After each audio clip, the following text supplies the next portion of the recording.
All right, Director, I've got 817-2023 is amended by Council Members Bishop and Griffin by departmental request. An emergency ordinance to amend sections 13178, 13179, 401.33, bear with me, 403.04, 453.01, 453.02, 453.03, 453.04, 455.01, 455.05, 455.07, 455.09, and 455.10 of the codified ordinances of Cleveland, Ohio, 1976, to amend by various ordinances relating to parking rates, parking meters, and municipal parking facilities. Director, 817. All righty. Through the chair, passage of this legislation will establish fees for the following parking facilities: Willard Park Garage, Canal Basin Parking Lot, North Coast Municipal Parking Lot, and West Side Market Parking Lot. I have Commissioner The guru, Johnson parking here guru. for any questions that you may have on this piece of You have a lot of legislation. titles today. Director, Commissioner, Parking Everything Guru, to public everything. works. Commissioner, you got the floor. Good afternoon, Council Chairman Bishop and Councilman McCormick and other members of council. I have a slide presentation here. We have a lot of ordinances, but I think that once we go through the slide, you'll understand that it is not as big and complicated as it may appear.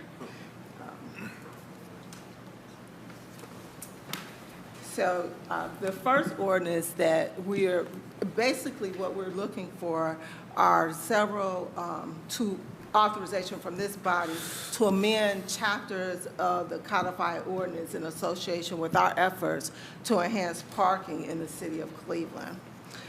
This first one is ordinance 13178 and 79. It establishes fees and charges to be collected, as Director said, at the Willard Garage, Canal Basin Park, North Coast Municipal Parking Lot, and the West Side Market Parking Lot. On the slide, you'll see the daily max for the Willard Garage is proposed at $12. And as you can see, is comparable to other garages in the area. However, a customer that's parking in our garage will not reach the maximum daily rate for 3 hours as compared to surrounding garages where the parker will reach the daily max in 1 hour. So this is just a sample of what you see in the rates. We're requesting to amend ordinance 40133 to define a meter under our expanded parking model to include the single space and multi-space and mobile application-based devices. In the next two ordinances, we're requesting to amend the time parking is limited or prohibited from 6 p.m. to 10 p.m. and to provide the option to limit free parking on Saturdays and Sundays. Parking will continue to be free on various holidays as listed, including Friday after Thanksgiving and the day after Christmas.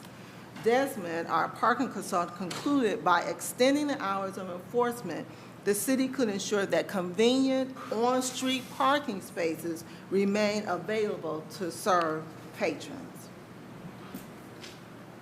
We're requesting Section A of Ordinance 45301 be amended to remove the reference to street parking adjacent to a meter and establish that vehicles are to park in an individual parking space within a parking zone. We are also requesting to remove reference to payment by deposit of coin and replace with remit, with the phrase remit payment of parking fee. Not yet. Which will include payment by coin or credit. Section B will authorize the Director of Public Works to charge and collect fees, set hours of operation, set days of operation, set intervals of time per parking zone, and adjust parking rates based on customer demand. We are proposing to establish on-street parking rates using a three-tier pricing strategy. The first strategy is to establish a base rate of $1.50 per hour for a max 2-hour session. This is similar to what you see today. The progressive rate strategy provides an opportunity for a parker to extend their parking session, but at a higher rate. If a parker is attending a meeting and he or she runs longer than they anticipate, they will have the option to extend their parking session, but they would have to pay a higher rate to do so. We want to encourage all-day parkers to utilize off-street parking facilities in an effort to support turnover on on-street parking. If someone wants to run into one of our downtown restaurants to pick up lunch, they should have the ability to do so and to park on the street. The third tier established rates for on-street parking during a special event. In this example, if someone wants to visit the Science Center or Rock Hall on a Sunday for a couple hours when the Cleveland Browns are playing, they could park on street for $10 rather than to pay $50 in a lot. That concludes our presentation. We welcome any questions that you might have. All right, give us just 1 minute here. This is all done. We are here. Last piece of public works. This is parking. Here's your list. And they just wrapped the presentation. So who's on the list? No one yet. Bishop? Well, Bishop as chair, but then no one else yet. Okay. Me too. All right, Councilman Bishop. Mr. President, can I go last, Mr. President? Yes, you can go last. I got some amendments I want to, Yeah, okay, thanks. that'll be great. Councilwoman House and then Councilman Slife. Yes, through the chair to the director. So this is a thing of mine. So being previously elected at the State House, I was shocked to realize that council members do not have privileges here at the parking privileges here at City Hall beyond the standard 8 to 5.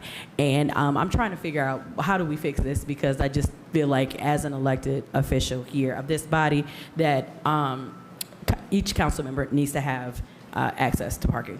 I just don't understand this. It's 17, so it's 18 elected officials here, and the fact that we don't have parking here extending that, because there are things and events where you're required to be down here, whatever, and parking can be a challenge. You see what I'm saying? So I'm just trying to figure out why we don't have access. That's all. And where does this come from? Because this is a new experience to me. So. Council President, Councilwoman House, I'm not quite certain that I understand you, the council. Yeah, so we can't park here on weekends. You can't park here extended beyond like 6 o'clock. I mean, there are things that a lot of times just in your capacity where you are required to park, and we have no access to this parking lot.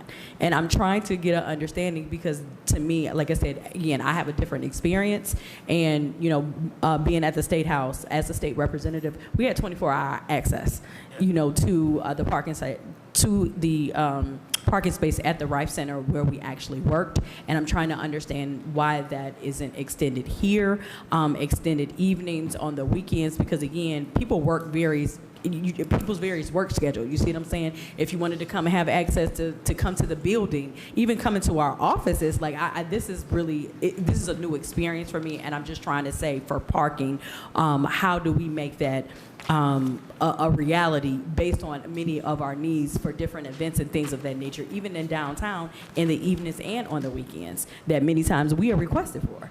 Yeah. So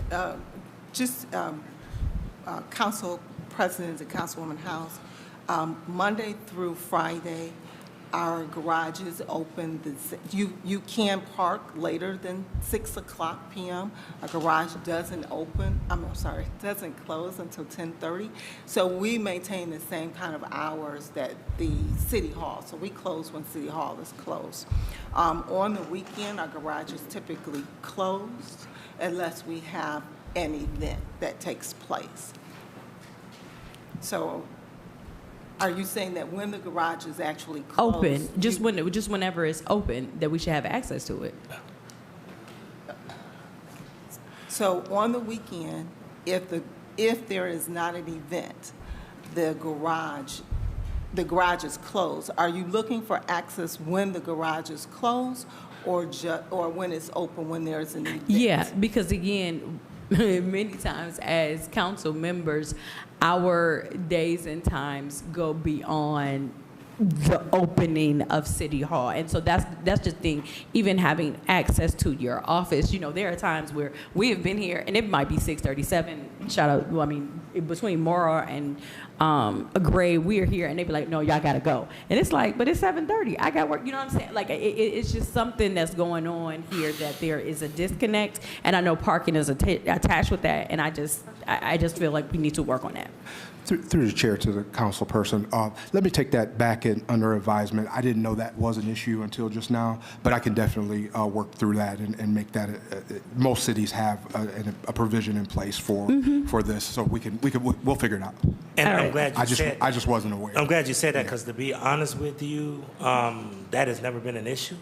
And we need to resolve that, because you can talk to Councilwoman Moore, talk to Councilwoman Gray. Yeah, so I'm not discounting that. I'm just saying we need to address that, because she's right. No worries. And maybe I'm a little bit out of touch because I got somebody who drives me sometimes, but I used to need access 24 hours. But unless it closed, and I did get locked out a couple of times, but that's if it was like 11 o'clock at night. But other than that, if it was a special event, then there was still some kind of notice that went to council to say, because of this special event, we need you to park X, Y, Z. Correct. And if we could rectify that, that'd be great. Because I think she is exactly right. Absolutely. We have too much to do. That's one of the things that we really need access to.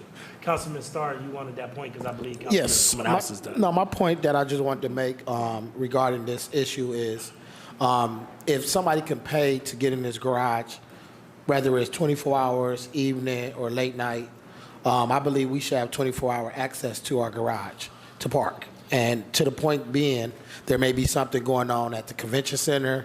There may be something going on downtown. There may be stuff that we have to just go to, and we should be able to park in our assigned parking area in the garage and utilize the garage as much as we can, so we can be able to be representatives of the city and walking through for any other job that I've worked at. I've always been able to park in the garage or park in the parking lot without no problem. But there's times that the garage is not open, or we told to get out the garage early due to X, Y, Z, and the third. I believe the reserved parking spots that we have for council members should be at an accessible 24 hours. If anybody can pay to get in that garage or anything, our spots should be still reserved for us to be able to utilize it for any way we need to see forth or fit. Okay, thank you. Councilman Polensik, and then who else do I have? Harsh, Slife. Okay, Councilman Polensik, then Slife. Thank you, Mr. Chairman, my honorable colleagues. Obviously, there is a substantial rate increase for parking. And, I've always been concerned about what I want to call everyday people who come into downtown or come to City Hall to visit our place for what reason, or business or whatever. But you look at some of these rates,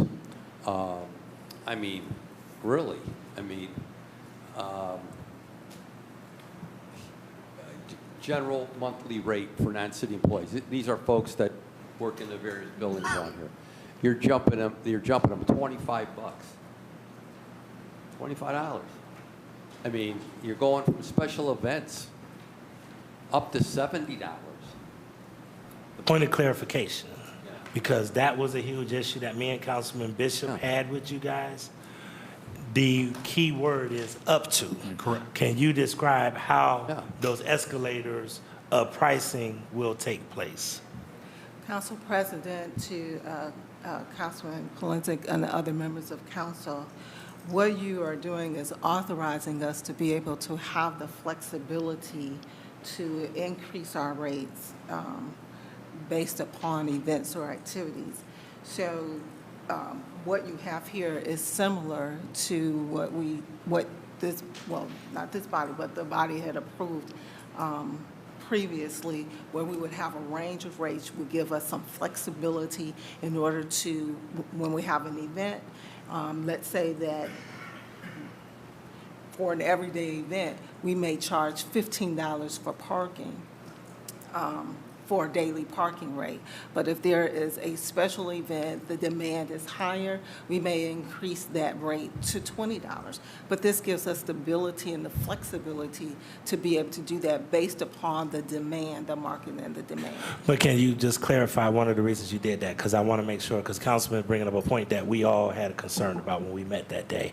The concern is that if the surrounding parking lots are able to say, let's jack up our prices to $60 or $50 or whatever, and you guys don't have the flexibility to do it, then it makes it hard for you to compete in the marketplace and raise the amount of revenues commensurate with what everybody else is doing in the area. Absolutely. Thank you, Council President. Well said.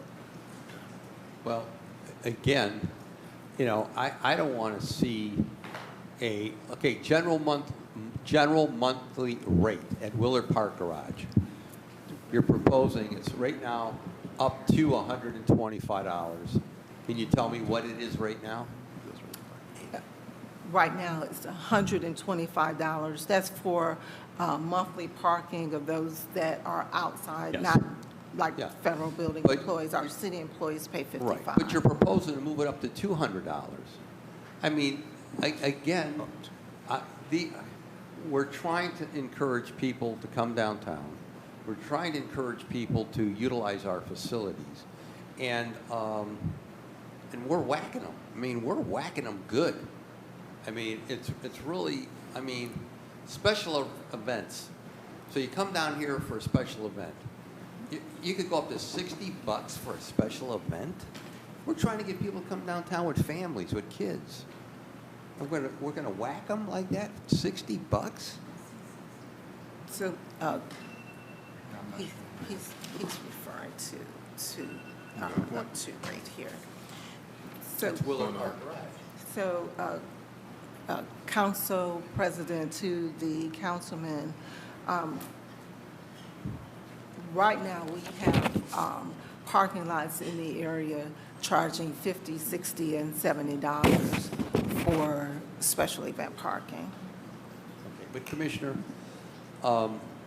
again, I've been here long enough to understand from Council President George Forbes on down, it always has been our policy to try to take into consideration people who are not making six figures, people who are coming downtown to work, to park at whatever our facilities are, and have reasonable park rate. Not to give the space away for free, but to have reasonable rates. And we are, in my opinion, Mr. Chairman, honorable colleagues, and to the commissioner and to the director, and I know it's a fine line. You're trying to balance our costs of operation versus daily rates or special events rates. But I mean, man, I mean, come on. I mean, your special event right now is up to 30. And what for a special event? What is the charge now for a special event?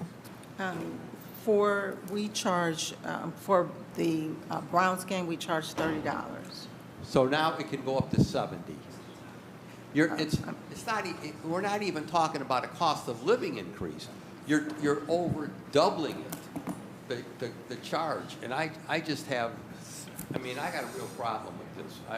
I have to express. What about the Muni lot? Where's the Muni lot in this? The municipal lot is in Section 3. Section 3. Okay, that's the Muni lot downtown. That would be what you call North Coast lot. North Coast Municipal Parking Okay. Lots. So now the daily rate, you're going to double that. You're proposing to double that. The daily rate, okay, for buses, oversized trucks, trailers, okay. And I guess that could be, you could argue that. But general monthly rate for non-city employees, it could be right now $75, and you're going to go to $100. Special events, again, from 30 to 70. I can't in good faith support that. I mean, that's not even a reasonable increase. In my opinion, that's an outrageous increase. I mean, Muni lot, I have to tell my colleagues along here, the Muni lot was always untouchable because that's where the bulk of people who work downtown in all these buildings work. Everyday people. Everyday people. Not six-figure incomes. You can see them walking down 9th Street to go park down there. And we're just going to hose them. And I don't buy that. I just can't accept that. So, I mean, I'm just stating that for the record. I can't support that. Thank you, Mr. Chairman. I don't want to belabor the point. Yeah. Go ahead, Commissioner. But I did thought that we were going to freeze Muni lot. But if you could, please talk to that. It is not our intent. What we're looking for in the up to is to be able to have the flexibility. Our first round of rates won't go to that max rate as we did, but it will give us the flexibility when the market demands to be able to do that. We are a part of the dynamic of the city as well, and we understand our obligation as a municipality to be fair and equitable in setting our rates. And so it would not be our goal to set as a normal rate at the top of this spectrum, as the Councilman Polensek was just sharing with everyone. But Mr. Chairman? It just gives us the flexibility. But if you look at this, what you just outlined, you are at the maximum for all the previous old rates. You're at the maximum for all the old rates. Councilman Polensek, those rates were set in 2015. Okay. So I just, again, I don't want to belabor the point. I stated my position. Thank you. Okay. Councilman Bishop. Oh, no, Councilman Slife and then Councilman Bishop. Slife, and Bishop's going last.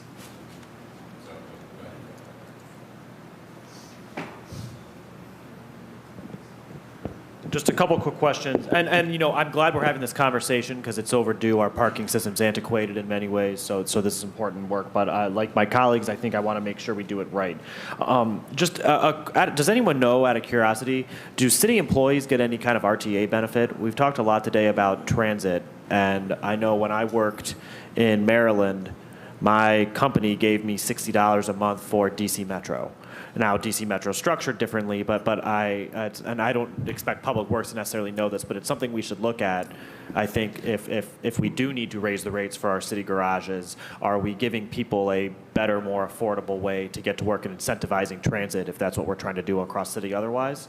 I take transit a lot to work, but it doesn't seem like there's like a large-scale number of city workers who are doing the same. So I'll just throw that out there into the universe.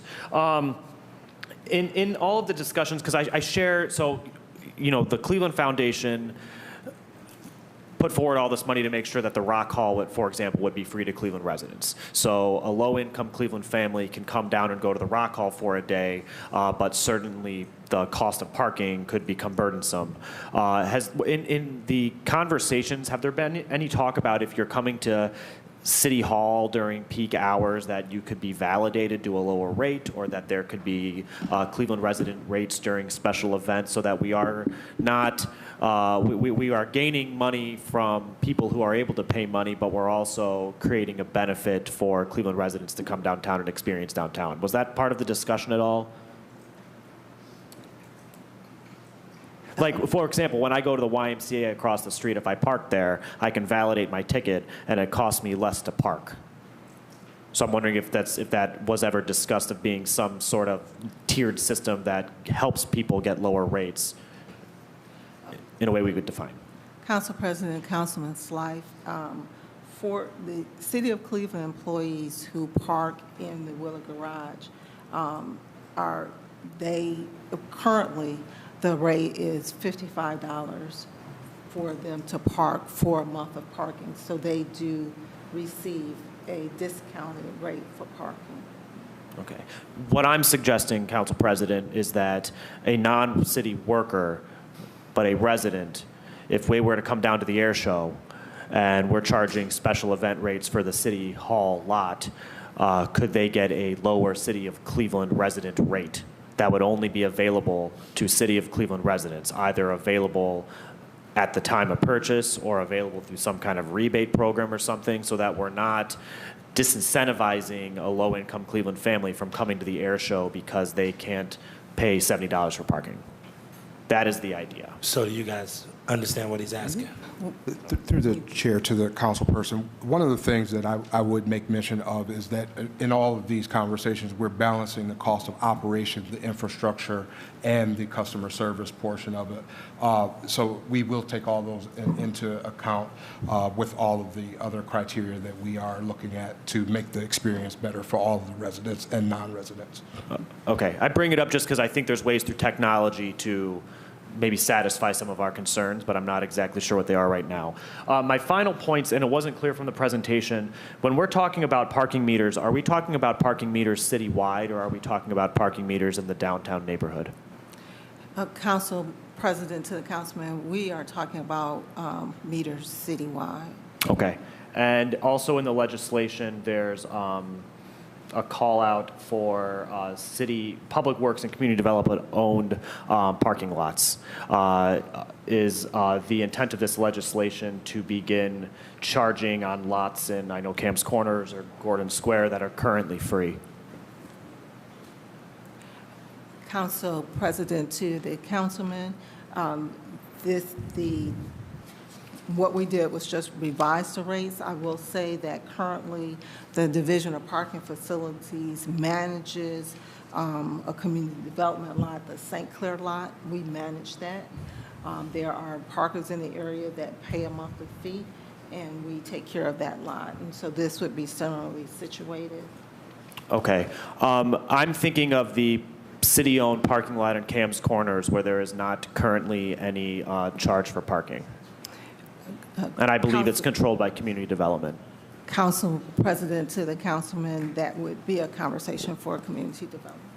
Okay. On that point, would you allow Councilwoman Spencer on that point? Thank you, because I have similar city-owned lots in Gordon Square that are controlled by community development. We can certainly have a conversation with community development, but through the chair, does this authorize? How does this legislation relate to lots that are not managed by the Division of Parking? Does that question make sense? By city-owned lots not managed by the Division of Parking, that are currently not, there's no charge for parking. Council President to the Councilwoman Spencer, this ordinance, it sets rates. So if you had a conversation with community development and you decided that you wanted to begin charging or having a conversation they want to charge, they would go back to this legislation and it would be able to tell them the parameters in which they could charge rates. So this is for And Councilman, may I have one more point? And then the other point would be, again, that would be the up to conversation. It doesn't say you must charge this rate. It is the up to conversation that would be held at that point with community development. Absolutely. And put me on, Mr. Chair, if you can, after Councilman. Thank you. So, Mr. President, my concerns are twofold. One is I think that the parking meter rates seem reasonable enough for a downtown neighborhood, but there's parking meters in Cam's Corners, and I don't think that people shopping in Cam's Corners. I think they're different urban environments, and I'm not sure that there should be a across the board meter rate. And I'm also a bit worried because I wasn't consulted about this.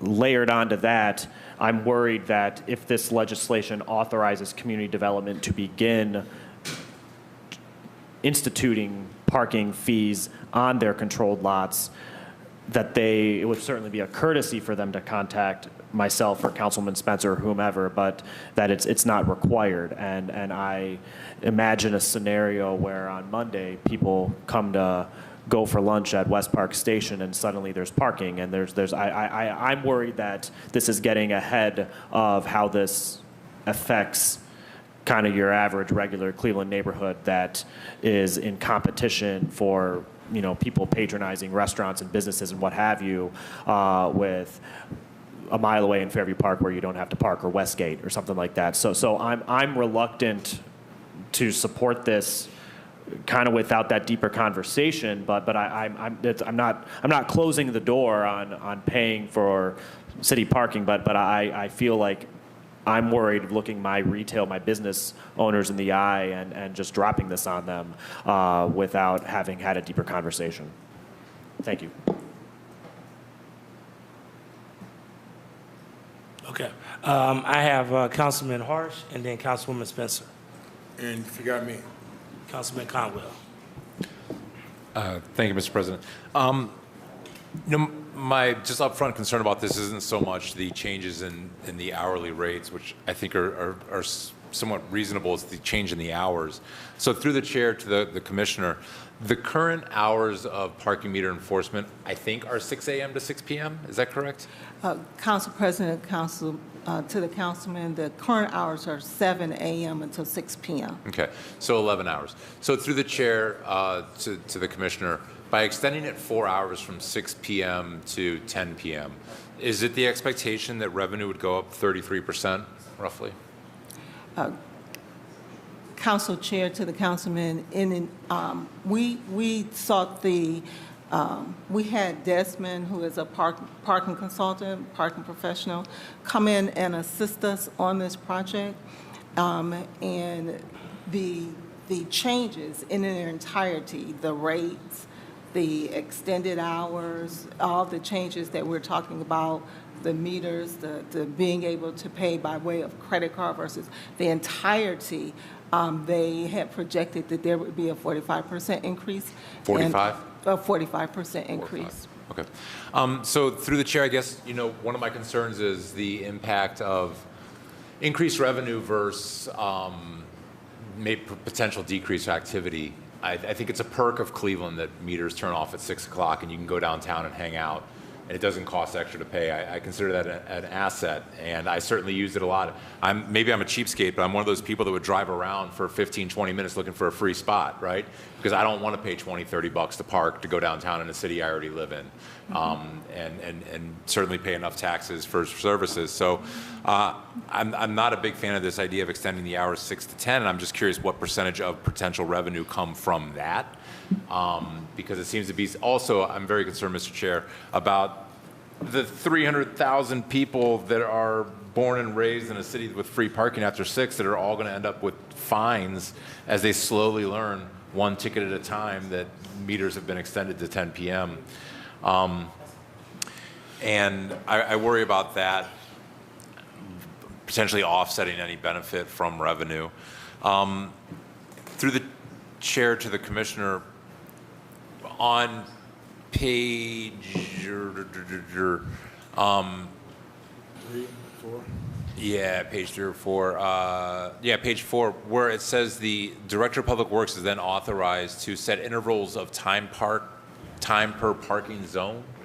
It seems to me that we're still setting maximum caps on how much can be charged, but could you please explain what is meant by intervals of time per parking zone?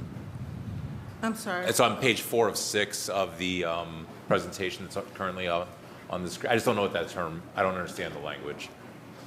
Are you talking the presentation there on the slide? TV. Oh, I'm sorry. Yeah, page 4 of 6, in section B amendments, it says authorize the Director of Public Works to, and then the 4th bullet point says set intervals of time per parking zone. I'm not quite sure what that means. So, I understand days of operation. I understand hours of operation. I understand rates based on customer demand. In other words, there's a special event.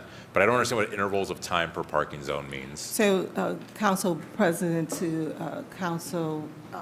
the councilman, it is not our intent to have a cookie cutter because we want to be able to do what the market demands in the area in which that market is. And this will allow us to be able to have that flexibility to do so. Because they're setting the intervals of time.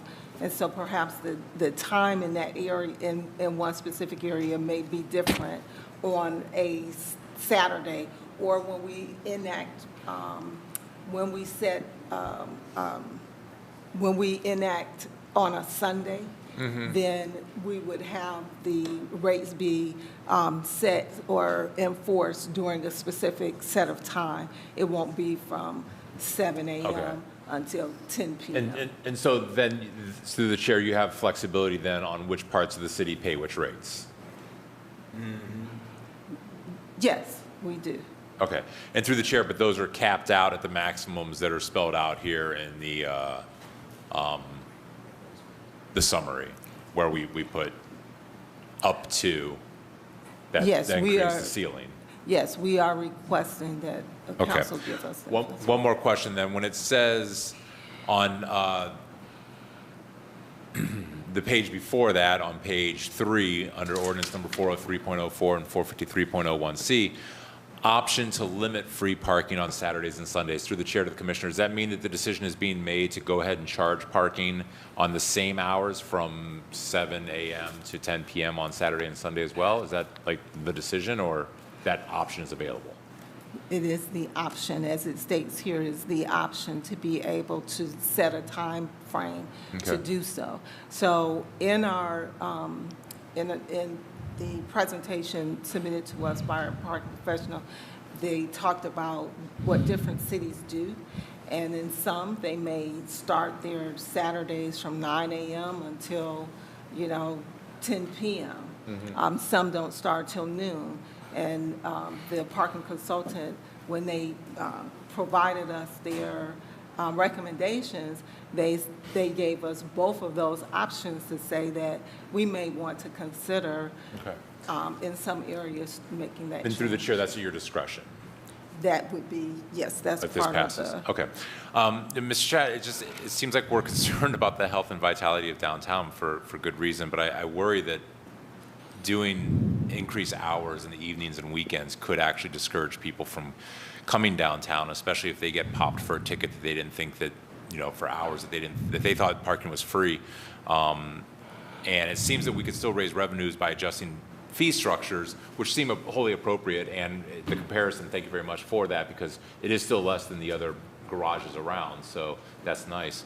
But it seems to me like, unwise to, put another hurdle for people to come visit downtown. My 2 cents. I'm very curious how Chairman Bishop views all of this as well, and I know he's been waiting to go last, so I will end my time. Thank you. Thank you. Councilman Conwell and Councilman McCormick.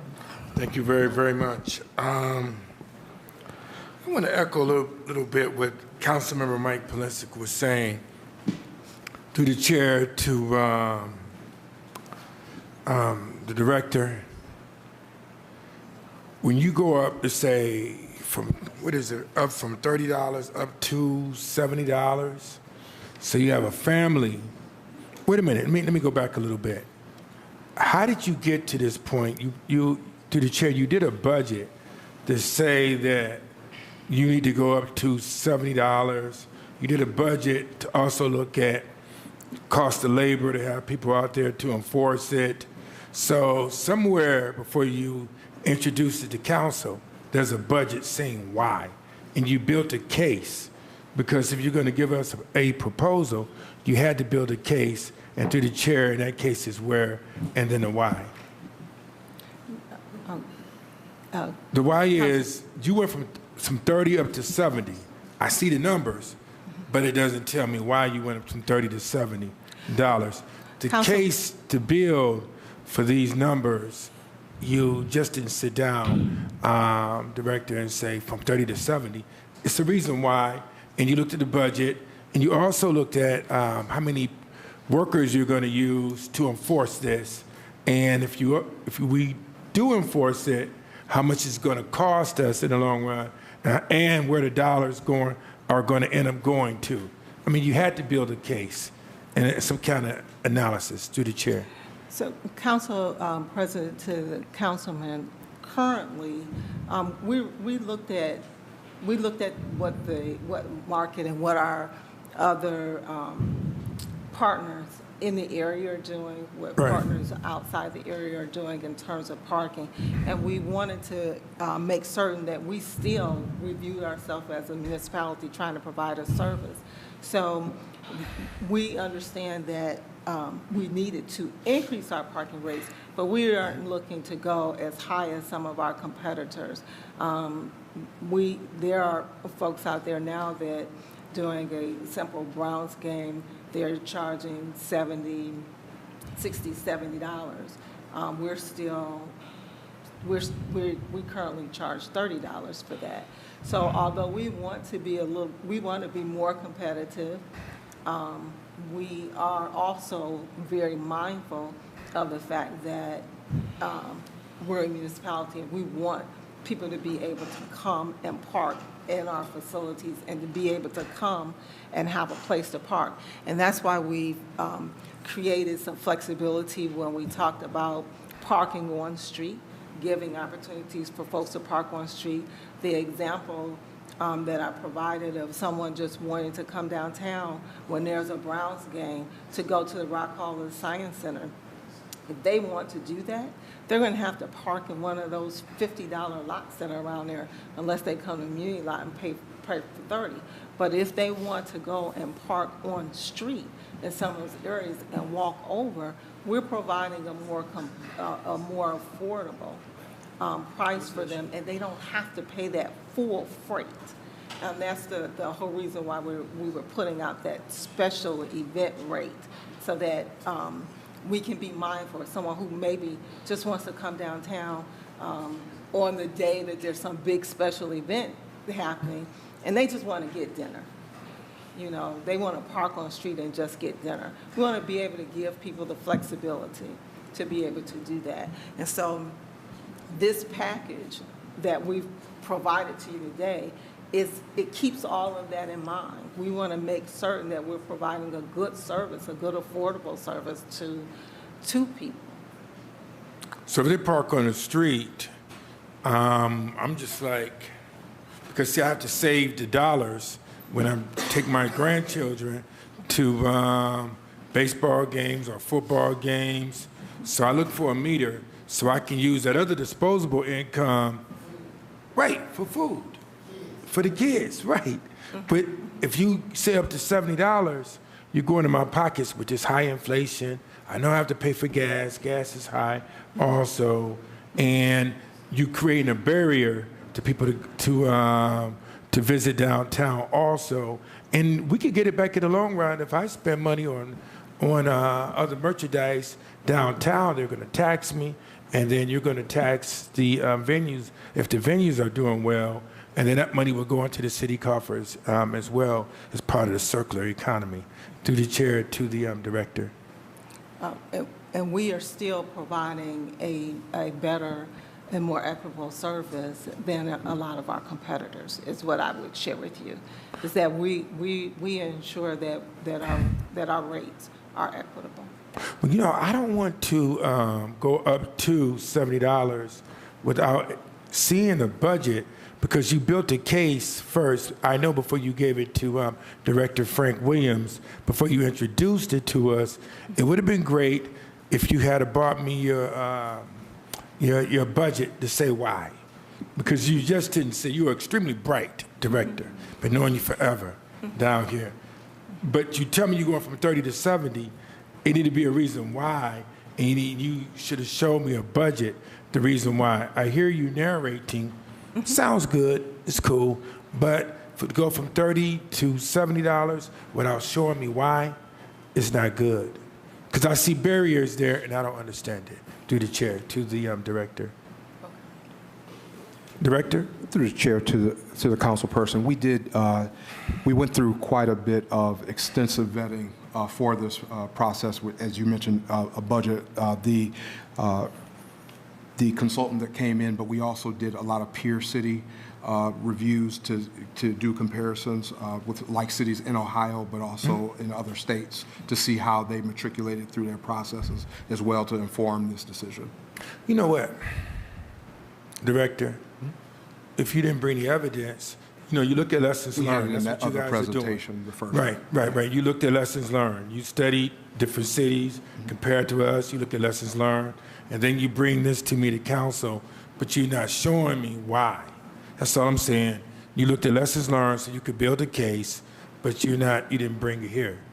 So I don't know why, and I don't know did they lose revenue or anything like that, because sometimes, they might have created some barriers. I don't know, but I don't want to follow them until I know. Councilman, you mind if I I'm add not a there. point to your point? To my point, I'm not there because they didn't bring. Because I want to get to your point. Because The I'm point gonna is they point didn't straight out. Yeah. They Can didn't you bring. please just tell everybody, is part of this money going towards paying for the meter upgrade? Say what? Repeat it. Is this money going towards the meter upgrade? So this isn't going towards the meter upgrade. So what is this increase of 35% to your current bottom line going to? That's what the councilman's trying to get to. Like, why do we need these increases? And that's what I think he's getting frustrated with. Yeah, because they could Nobody's bring the telling you case, what is the case of why, and they could bring the budget, Yeah. Mr. President. What is the reason and that it's, these it's upgrades not are here. needed? Yeah, and Right. I think that's a fair question that he needs to get an answer to. Why are these upgrades needed? Fair. Yeah. Okay. Bring me the case. Bring me the case. On that Bring me point, the budget. Councilman Bishop. So in discussion with the commissioner, it was up, the increase was, you proposed it be 45%, correct? 45%. 45% increase. So you said 35%. Yes, 45%. Thanks for the question. 45%, okay. 45%. So it'd be a 45% if we went to the maximum of these increases. But Chief, the Director of Finance. To the chairman and council, I think one of the issues with particularly the structured parking that we have is that the revenue generated at these facilities is nowhere near enough needed to maintain them at a high level of service. So the capital costs of maintaining Gateway East, Willard is significant, and the rates that we charge, which are certainly below Mr. market, President. are not, they don't generate the revenue needed to really keep these facilities up to the standard that I think we would all want them to be. If you walk around Gateway East, you walk around Willard, and there's work happening in Willard, but there are a lot of improvements that we could be making to these facilities. And the reason I feel what Councilman is saying, because me and Councilman Bishop had a meeting with the chief and the director and a couple folks, and the same question he's asking is what we clearly said we need to bring to the table to justify those increases. There you go.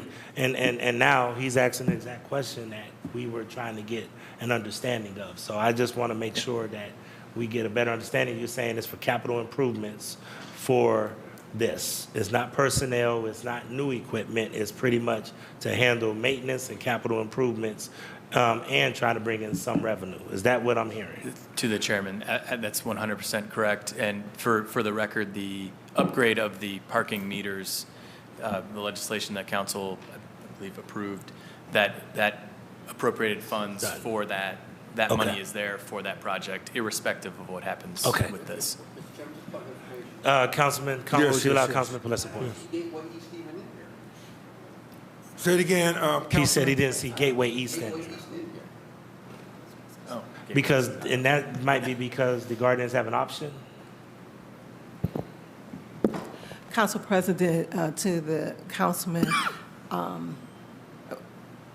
I am not 100% certain why, but I believe it has to do with the agreement that they have with the Gateway larger agreement, but the rates for the Gateway Garage are set by Board of Control. It's not included in this ordinance. It never has been.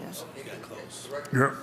They got to justify Well, it. he was referring to, improvements, being able to. All right. Conwell, I'm going to let you just wrap up since you allowed 2 points so that we can wrap up because your time is up after this. Yeah, Mr. President, and I'm listening to the finance director. He's up here. You got to justify this before you put cost out, and people want to know. They want to know the why. And you have to build your case and bring the budget to us. How did you get to this point from 35 to 70? There's a reason, and it's numbers that is telling us how did you get to 35 to 70. I know you just didn't say from 35 to say 70, or let's say from $5 to $50. And he's the finance director. He's fiscally wise. He should have brought it to us, because we have to explain that to our bosses, to our residents. Why? You have to. You see what I'm saying? Through the chair to the finance director, we have to explain why. We're the council members. We're the closest to the residents. They're in our community meetings, and they want to know why. And they deserve that, because they're our bosses. Through the chair to the finance director. So I'm not there on this right now until I know the why, Mr. President. And that's where I'm at. Okay, Councilman McCormick, and then Councilman, no, I apologize, Councilwoman Spencer, then Councilman McCormick.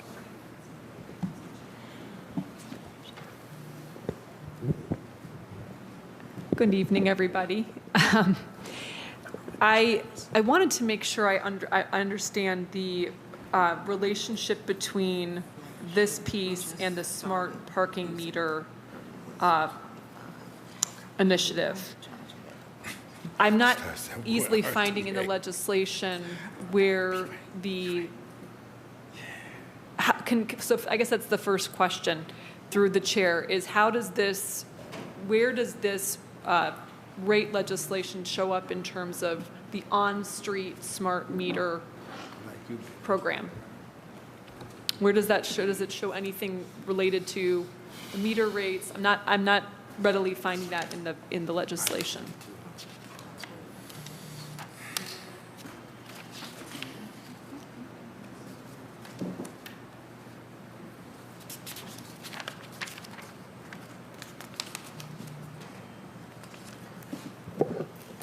Council President, Councilwoman, if you go to 45301, and you go to section B.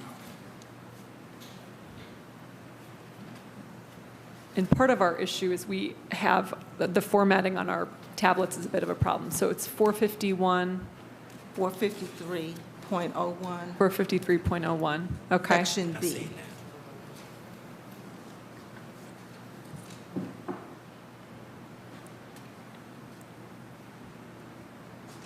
I'm going to hold and read this, and I will defer to Councilman McCormick and make sure I take a look at this. Thanks, Mr. Chair. Councilman McCormick. I'll make sure I turn on my timer too. Alrighty, thank you, Mr. Chairman. I appreciate this presentation. Just a couple quick points. I think it's important that we understand that a lot of these rates are, I believe, even lower than, even with the increase, still lower than the private lots in and around downtown.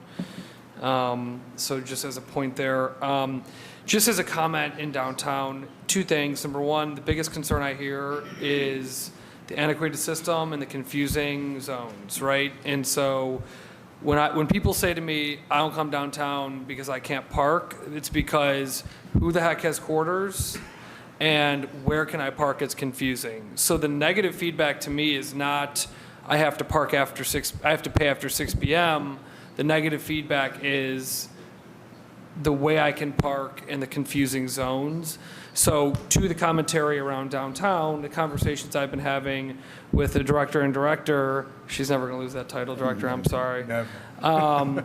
Is around cleaning up the zones, making them easy to understand, predictable. So if I pull downtown, I know where I can park and for how long, and I can pay with a card or an app. So really the biggest concerns I hear from visitors, residents, businesses is confusion.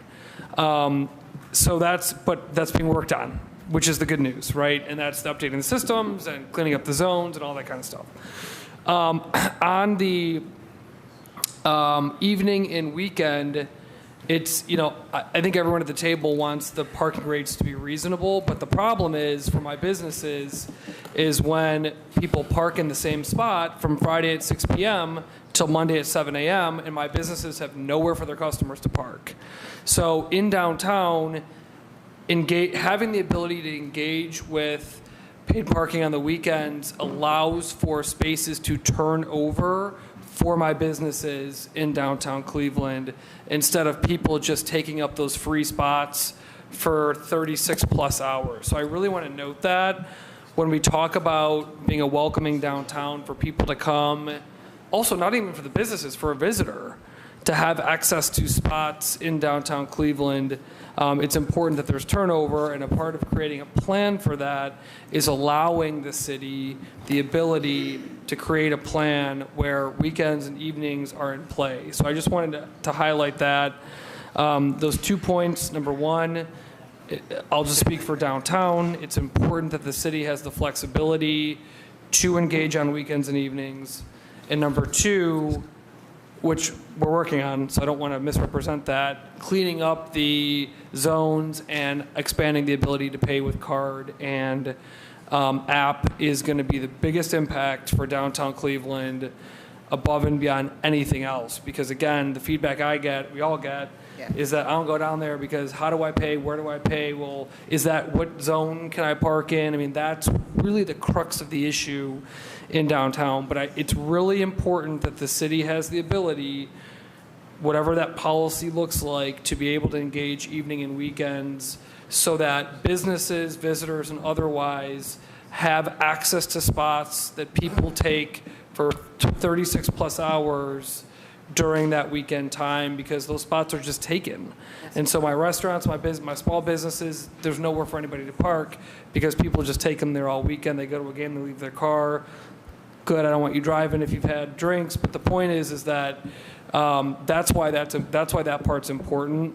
So kind of coupling the new technology, cleaning up the zones with being able to engage on evening and weekends will create a system in which if I'm coming downtown, I know what's predictable, where I can park, it's clear, and I can use more than just quarters. Those are the biggest complaints I get. So if folks have to pay, again, I'm speaking just for downtown, if folks have to pay a little bit more with the flips, I'm sorry, my brain is fried. Coupled with the fact that it is now clear where and when you can park. It is, and I've said this to the director, making it as welcoming as possible, so reducing parking restrictions as much as possible, as well as I have other options outside of quarters, is going to go a long way, even if you have to chip in a little bit more to park. Thank you, Mr. Chair. Thank you. I believe I have Stephanie House. Stephanie House. Thank you. And I was listening to the conversation through the chair to the director. So I understand. Question. I know there was the conversation about the revenue that comes in from the parking. Is not enough to cover the expenses, the infrastructure expenses. Do we have a breakdown, or was it submitted to us, what the infrastructure costs for all of our assets comparatively to the revenue that's generated from them? Through the chair to the council person, we are going through a process right now where we are assessing all of them. For example, Muni lot, we're getting a lot of calls for the condition of the lot, needing it painted, things of that sort. In Willard Garage, needing it refreshed as far as the painting of the lines and things of that sort. So we're right now going through an assessment to see what those costs will be for this upcoming budget request. Oh, so just to follow through the chair to the director, I think that is a part of the conversation, I think a baseline to get us to have an informed decision on what our rates actually need to be versus necessarily looking at what other people are doing. And I'm going to bring back to my comment of the city we have, right? Right. The city we have. We are not like most cities. Where we have a larger share of community members who do not have the financial means. That's the reality. Absolutely. Right? And so I think if we could marry our decision making to what our infrastructure costs are, because those are very real, and we need to pay for stuff. You see what I'm saying? And coming up with a financial model that can lend us, this is what we need to do to not only make improvements, but when that life cycle ends for this asset, these are some of the resources that we will have. So I think that will be very insightful to help us guide this decision as we think about the changes and places we need to have increases. The other question that I have was, as Councilman McCormick went into kind of the needs of downtown, thinking through ways, yes, to have different parking needs based on place, right? Because one of my big concerns in Ward 7 is Payne Avenue, the parking meters that are at the Jane Edna Hunter Center, or the county building on 17th and Payne. This is the place where people come when they do not have resources. People are coming for SNAP benefits, child care benefits for everything from the county. They do not, this is literally our people who don't have anything. And it would be interesting to know how many people have gotten tickets there, because, and I don't know, again, this is one of those things of looking through. Most of the time, there are people that are going to the building. If you see, as soon as they open at 9 o'clock, there's a line that's forming around. They usually start lining up, prior to getting there. And if you only can park there for an hour, again, thinking through how much time does it our consumers actually spending in the building, and then coming up with a system. If it's a matter of people getting passes, from that building to let them know that you actually are a consumer at that building, so we can avoid the people just staying there to pay all day. But I really think this is a place where parking meters on the street, it really should be free parking. I really feel strongly about that. And again, it's just based on my observation, but maybe we should do some more analysis or something like that. But I think what is happening on Payne, next to the county, in front of the county building, there are places like that all across our city that we really need to right size our parking strategy, because it's not a one size fits all, because people have different needs, right? There are places, where people got the money and they can do all that stuff. But again, this is a place where literally people are coming for help just to stop the water from falling out the boat. Absolutely. Through the chair to the council person, one of the things like you mentioned is a very good point, and myself and council member McCormick have had these conversations as well. There's a difference between parking management and curb management, and what he was mentioning, those things like you mentioned are things that we are engaging with our traffic engineering group as well, to work with our parking group to actually go through and with these assessments for curb management, because you factor in Ubers and all those other things that factor into the parking conversation. So we are doing that, and that's one of the reasons why we did the up to rates, because it's a process that takes time as the city flexes, and as we learn more, that gives us the opportunity to be flexible with those things like you mentioned. Okay. All right. Thank you. Yes, ma'am. Okay. I believe Councilwoman Spencer had a point. Councilwoman Spencer had a point, and then Councilman Bishop is going to close us out. I do, Mr. Chair, and it's really because part of it, I apologize, we had a little bit of a technical difficulty on our tablet. I want to use just the example of my neighborhood to make sure I'm understanding the section 453.01, parking regulations and parking meter zones. So using Gordon Square as an example, through the chair, how would this legislation impact the on-street meter pricing in Gordon Square as it's currently written? And I think Chair Bishop's amendments will give me a greater comfort level with the piece, but I just want to have this baseline understanding as the legislation's written as amended.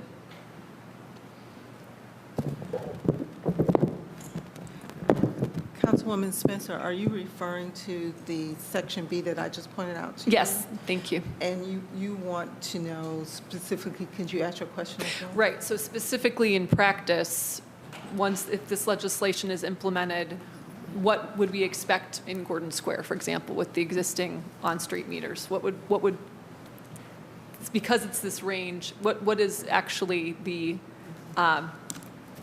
implementation? So I can, I want to show you that for the outlining areas, we would set a rate, a base rate, and then be able to have the progressive rate for folks who are staying, as we indicated in the demonstration that we have there.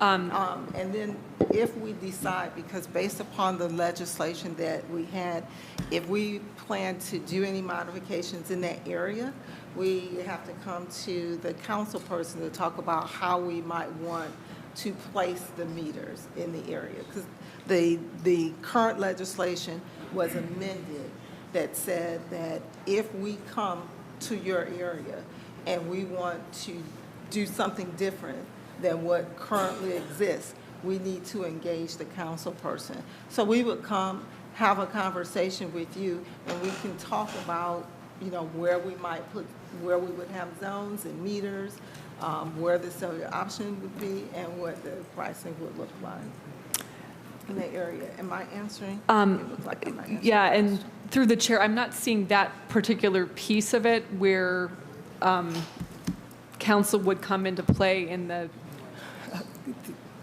Councilwoman Spencer, that was part of the last piece of legislation smart that meter. was amended that gave us the authorization to purchase the equipment and enter into the agreements with the folks who are going to provide these systems for us. Okay, thank you. I think that concludes my question. Thanks, Mr. Chair. Thank you, Councilman Casey, then Councilman Bishop. Thank you, Mr. Chairman. Mr. Chairman, to the director, do we know how many lot spaces we have downtown compared to the private market? Council President to Councilman, no, we do not know how many spaces we have compared to the private market. All right, and then, Mr. Chairman, to the director or the commissioner, do we know what the county rates are, like down at the Huntington building? Councilman, yes, we do. And where are our rates compared to what the county rates are? Council President, to the councilman, I will share for the last, for this past Friday, for the event for the Browns football game, our rate at the Willard Garage municipal lot was $30. The Huntington Garage was $40. Okay, so do we know what, Mr. Chairman, to the commissioner, do we know what their rates are? Can you share those with us? That was their rate. So they don't have an up to. Do we know their legislation? I don't know what their legislation is. All right. I don't know that. I know just specific instances of what they were charging. Okay. And then, Mr. Chairman, to the director or the commissioner, does this affect any lots that the city owns, any parking lots that the city owns now that individuals, that's free, that individuals do not pay for?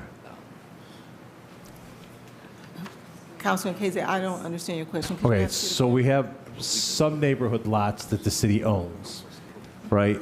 And there's no, it's free parking up to now. Does this affect those lots? Will those lots start becoming paid lots?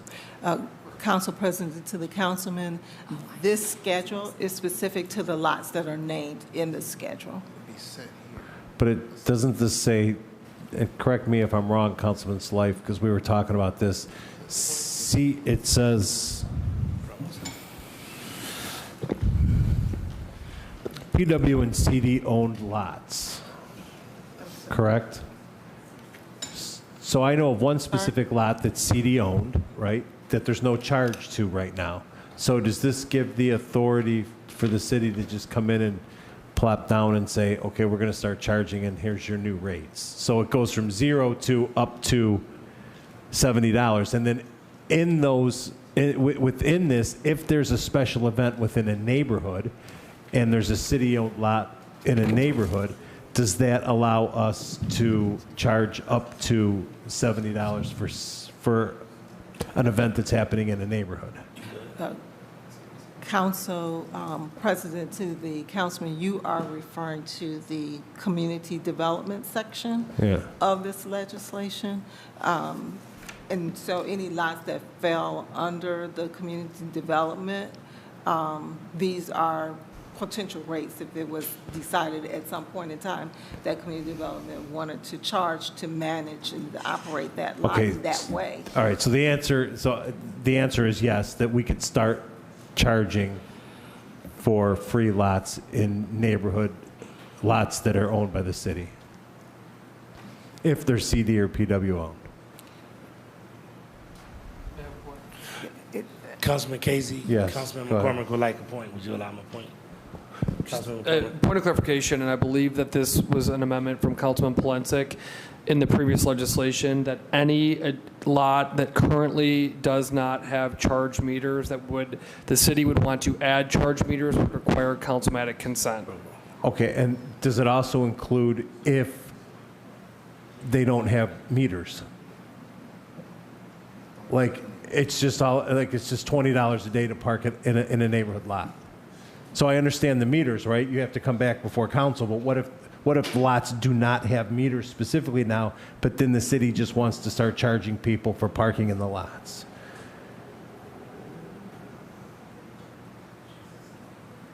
Do you guys have any answer for? Councilman, this legislation says that community development can charge, and as they have been charging, this isn't new. This is just an increase from what was previously a part of this legislation. It's just been amended to the increase. Okay. So all right. Those lots had that same opportunity. They have that same opportunity today. Okay. To do that. And then, one last question, Mr. Chairman, to the director. Do we have enough staff to cover the additional hours of enforcement? Council President, to the councilman, we would do some slight modification with regards to our staff to cover if this was approved, so that we can extend our hours through to the weekend. So is that a yes? You have That enough? is You have enough bodies? The Director? Through the chair to the council person, yes, we do have enough bodies, but we are planning to do some modifications on schedules and things like that to cover those gaps. Mr. Chairman, to the director, will we have somebody employed for the hours that we have the meters and the enforcement that needs to be done? Will we have enough people working those days to cover all those meters? Through the chair to the council person, yes. All right, thank you, Mr. Chairman. All right, Councilman Bishop, you have the wrap up. Okay, thank you, Mr. Chairman. Mr. Chairman, I got quite a few questions, and I want to propose a couple of amendments, quite a few amendments also. But first, I want to pose a question to the director and to the commissioner. The changing of the time where we collect parking fees from, you want to change it from 6 p.m. to 10 p.m. Why is that essential? Can you explain why is that essential to this body for the operation of our parking facilities?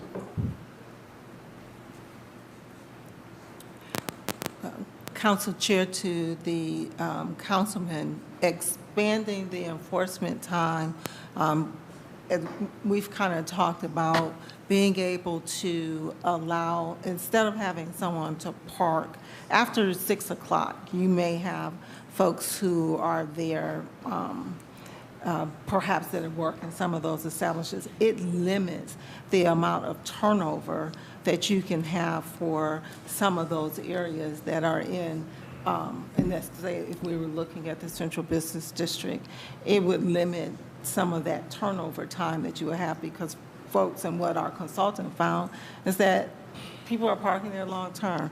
Councilman McCormick just referred to, someone who decides to come in and they park there from Friday and they stay until Sunday, or every evening they are parking in these premier locations outside these restaurants. And so folks can't go in and park and, enjoy a meal and leave. And so the being able to enforce that time, being able to give people and the people who come into town the ability to park on street and go into that local restaurant and have dinner, or even just pick up a meal to go. They should be able to park on street to be able to do that. And it's the essential element of service. Okay. All right. So we don't really seem to have a consensus throughout this body about how we should go with one way or the other. Should we Just the way we are approaching this piece of legislation. This piece of legislation has so many different moving parts, but it's kind of hard for us to digest, the total body to digest all of these changes so quickly. Okay, so, Mr. Chairman, can I make a motion? Yes, please proceed. And attorney, please be ready. Thank you.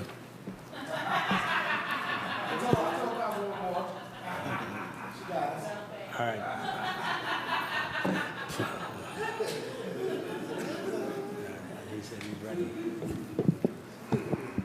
Mr. Chairman, on section, on section 5301, in section C, well, first, 5301 in section B, Director of Public Works is authorized to charge and costs be collected the payment required in parking meter zones.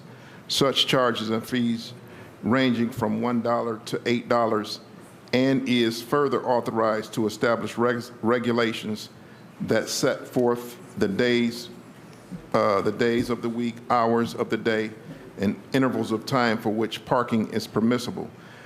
Can we add on the end of that with councilmatic approval on section in section B? 53. So that's on page 5, and that is 453B. You have that, attorney? Okay. Do we have a second to Councilman Bishop? So I tell you what, can we do all the amendments and do them, or do we have to do them one by one? We could do them all at the same time, right? Okay, so I'm gonna let them read all his amendments, and then we'll do them all at the same time. All right, in the same section 5301, section C, strike,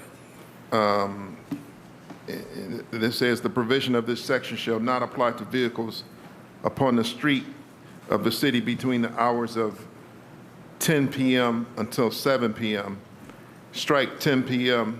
until 7 a.m. and insert 6 p.m. until 7 a.m. The following morning upon, and it strikes Saturday and Sunday. Could you reinsert Sunday in section C? And in the same section, the last sentence, the Director of Public Works in the direction's discretion may exempt provisions of this section on an as-needed basis. Strike that sentence, Mr. Chairman. The whole sentence, Yeah. Could you say that again? the whole sentence. Is it the whole sentence that needs to be Yes. stricken? Yes. Please proceed, Councilman.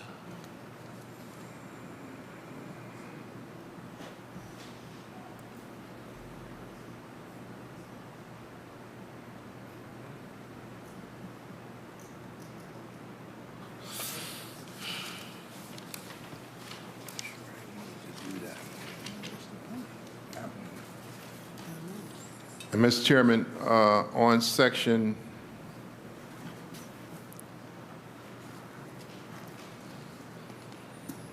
section 131.78, where it says parking fees, on E, there's monthly rate up to, what does that say? Yeah, on section E. Okay, could we insert up to 175? In section F, up to 65?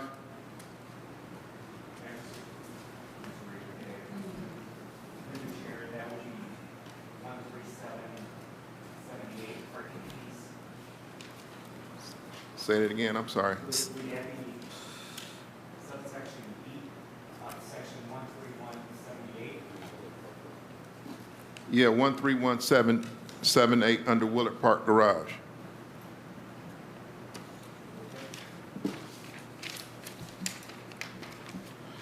in section K up to 600.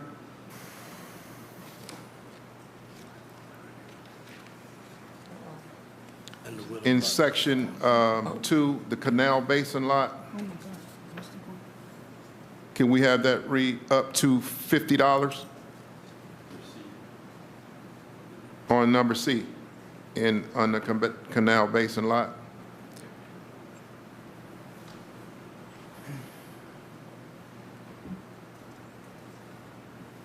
And on the North Coast lot, in section E, up to $50?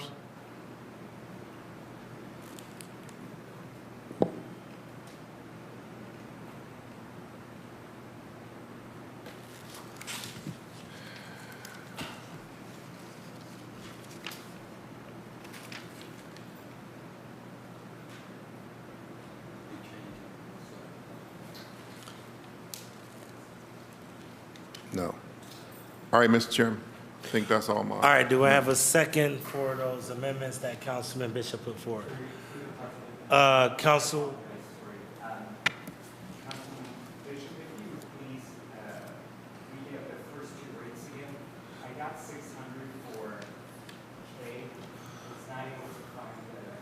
Can't hear it. I can't hear it. Could you give the first two rates? He said he got the up to 600, but the first two he did not get. Okay. Under Willard. You say in Willard? In Willard, section E, general monthly, up to 175. In F, up to 65. And K, up to 600. F is already up to 65. That's already stated. So we want that maintained. I have P at 175. F is 65. K is 600. Yes. Okay, 600. So F is not amended. It remains at 65. Repeat that for me. F under the first one in Willard Yeah. parking, number F, it has special monthly rate for city employees up to 65. Did you want to keep that at 65, or did you want to keep it at 65, or were you trying to amend it down? It says 55. Okay, so I think what he's trying to do is because on this hard sheet, it has 65, and what he's trying to do is keep it at 55. Am I correct, Councilman Bishop? Yes. So you had that? That would be 55. Yes. Thank you. All right. Do I have a second to those amendments? I think I seen Councilwoman Spencer. Councilwoman Spencer is second. Is there any discussion? Chair. Councilman McCormick and Councilman Polensek. Thank you, Chair. I don't have any issues with the rate changes, Councilman Bishop. I really do not support, again, we've got to give more flexibility on the amendment in downtown on the hours and days. It's the first I'm hearing of that amendment. We've got to have the flexibility of engaging the meters on the weekends. That's what I'm hearing from my in Section A, it only says downtown parking area. It has nothing to do with any other area. So I would ask that we remove that amendment because, again, this is the ward I represent. This is what I'm hearing from the restaurants and businesses, that they need turnover, especially on the weekends. So I absolutely object to the amendment that would, just in the downtown parking area, which is defined in Section A, remove the ability to activate the weekends and the evenings. Is there any other discussion on that amendment? Councilman McCormick has put forth a concern regarding the amendment of adjusting the removal of the removing the flexibility for the weekends and evenings downtown parking.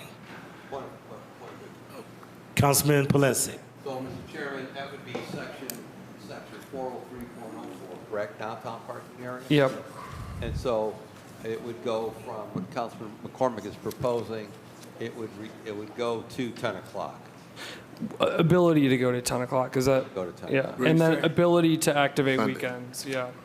And Sunday. And Sunday, specifically within the downtown area. Only in the downtown parking area, which is what Section A says. Up to 10 o'clock? And then, Mr. Chairman, and there's just additional point of information that under section, under 453.01, under B, I'm still confused there. That would go from $1 to $8?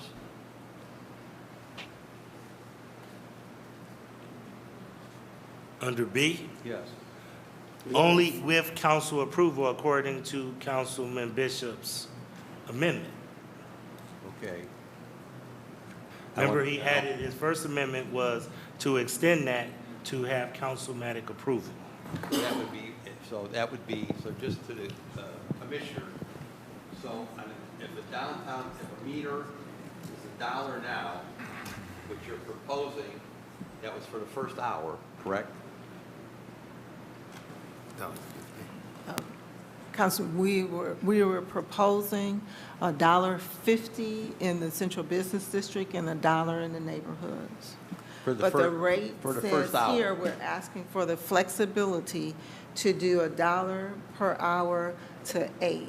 And if you, on the slide presentation, it showed why we were doing that up to the 8 because of the progressive rate. But that's per hour. That's per hour. Okay. Which one is that? That's 45301, 453. Section B. Section B. Section B. Councilman Polensek, you get your question clarified. I got it clarified. I don't like it, but I got it clarified. Okay. Councilwoman House, you had a point. No, I'm waiting. Okay. We still have, I believe, all those amendments on the table. The one discussion point that I'm hearing is Councilman McCormick's needing the flexibility. Councilman McCormick and Yeah, Councilman Bishop, what do you guys propose? Again, just in the downtown parking area, having the flexibility to activate the meters on weekends and evenings so that when businesses and restaurants and other folks' events are there, we have the opportunity to do that.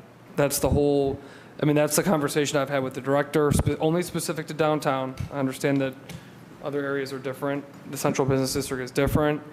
And that was one of the benefits of this legislation, was creating an opportunity for turnover during events and evenings that require turnover to support businesses. Mr. Chairman.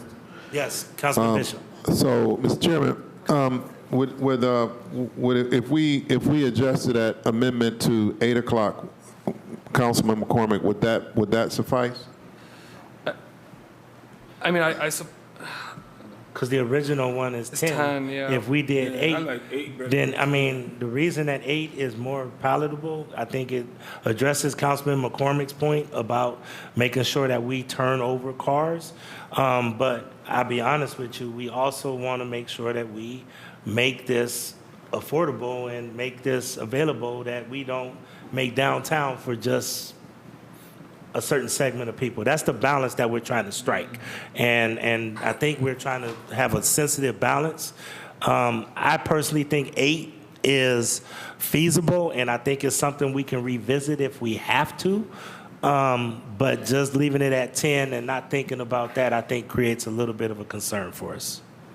But the reality of the situation is the residents residents are the ones that are going to park on these streets and take. And that's fine. That's what happens now. It just means there's no parking downtown. Okay. So someone that's coming to visit downtown, it doesn't matter what's affordable or not because the spot's not going to be there. Gotcha. That's the whole point of needing the turnover. Right. Councilman Slife, you had a point. You want to kill it yesterday. Thank you. And first of all, I'm enjoying spending the day with you all. You mean night in a minute. Look, I know get ready to throw things at me. I think my confusion and my concern is that in 45301B, it differentiates between the downtown parking area, the institutional areas, and then all other areas of the city. And it's unclear. We're coming up with a solution that is workable for the downtown parking area because that's when, I'm talking parking meters. That is where most of our parking meters are. But Sorry, a point. That on the tablet is not, that's what's so confusing. Yeah. That's what's, I yeah, think I'm, to download. for some reason, mine's not loading right. Yeah. I guess my question is, just to throw out there, is this ready? Does it make sense to have a one-size-fits-all trying to accommodate the downtown parking area when clearly the questions are, like, I'm not saying this would happen, but as I read this, as it's passed, the parking meters in Cam's Corners has authorization to shift up to $8 an hour, which is obviously ludicrous, and I'm not saying it's going to happen, but I'm wondering if that's the flexibility we need for the downtown parking area. Are we overcompensating by trying to make a one-size-fits-all when the truth is we already have kind of acknowledged that there's different parking areas? So I like should this be held essentially? The challenge is, Mr. Chairman, if I can respond to that, is updating, and I'll just speak for downtown. Updating downtown's parking systems is 20 years overdue. And like, we've been, the weekend conversation, the evening conversation, the updating the meters, the adding the smartphone. I mean, I was harassing the commissioner 7.5 years ago when I joined council on this. And she's been awesome. It wasn't in your court, it was otherwhere. But the point is that, like, I honestly represent, the vast majority of my ward is not downtown, geographically and resident-wise. But specifically for this part of my ward, it's important to allow for the flexibility of the city to activate the meters. So however we want to think about the CAMS lot and Gordon Square lot but the central business district is fundamentally different than other areas because of the ball games and all of the attractions that people come down to the CBD for. So that's why, again, the other stuff I'm much less concerned about, but if we delay another month or more on this legislation that was introduced a while ago, it delays the process of updating the downtown system, the whole system, but which people have been waiting for a long time. So that's my concern here. I really, really want to get this parking system updated. It is a huge hindrance for downtown. I mean, it's a hindrance for everybody when you have to pay into an integrated system, but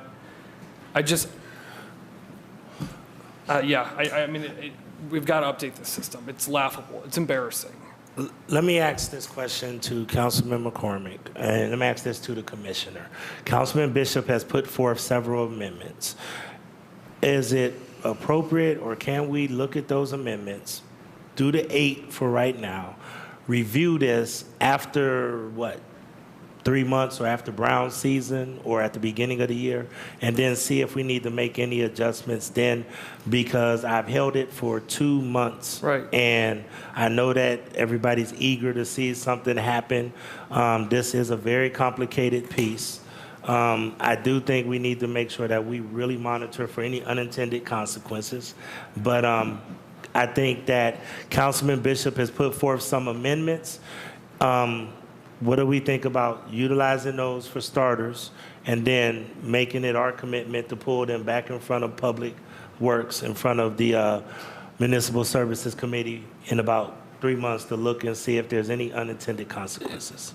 Chairman, I'm asking as the ward council person of downtown that amendment be removed. That is specifically what The entire amendment? Entire amendment. And leave Section A as is. I represent the area. I'm talking to the people. It is my ward. I'm asking that it's removed.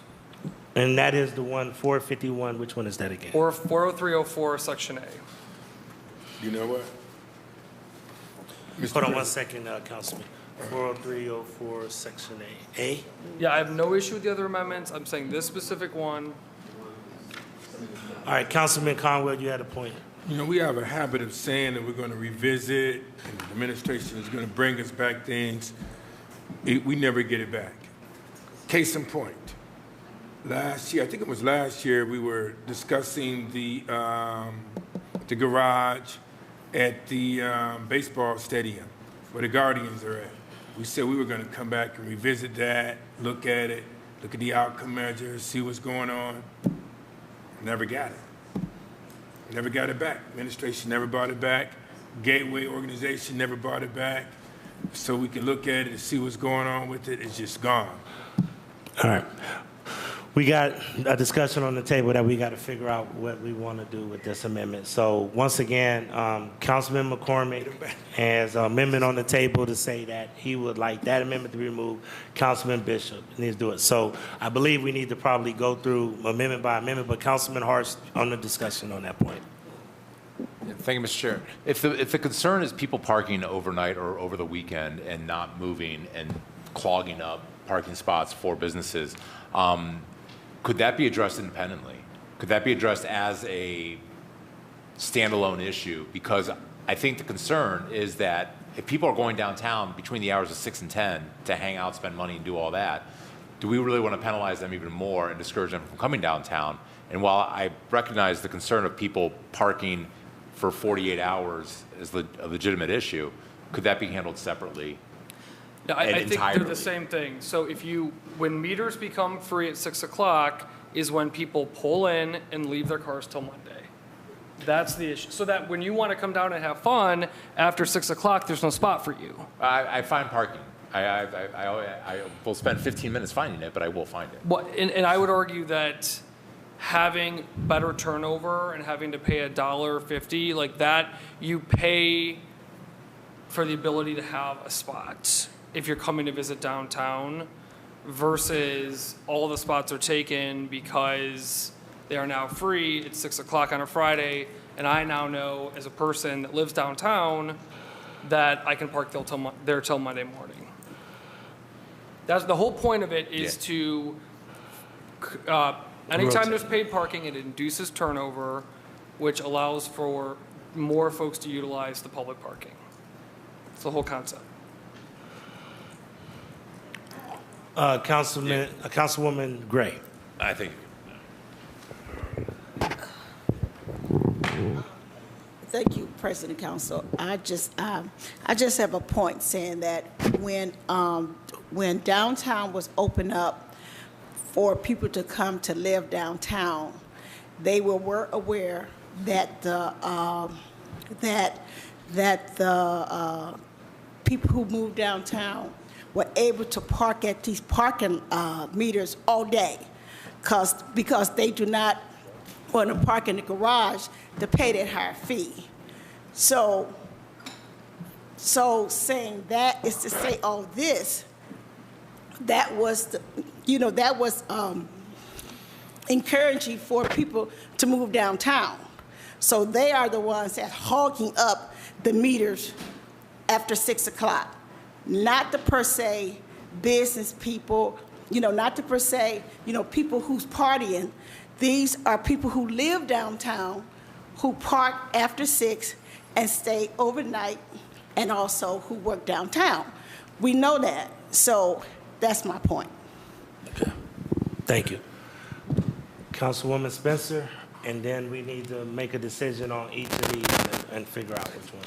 We're gonna call, I think what we need to do is just do each individual amendment, and then we'll see which ones pass, okay? That's exactly what I was going to request, Mr. Okay. Chair. And just to be clear, we just have been at a disadvantage because the version of this piece that was on the tablet was not the amended version. And that's been creating a lot of confusion with an already complicated piece. So I guess I'll hold until we proceed with the amendments. Okay. All right, so if you could help me on the first amendment.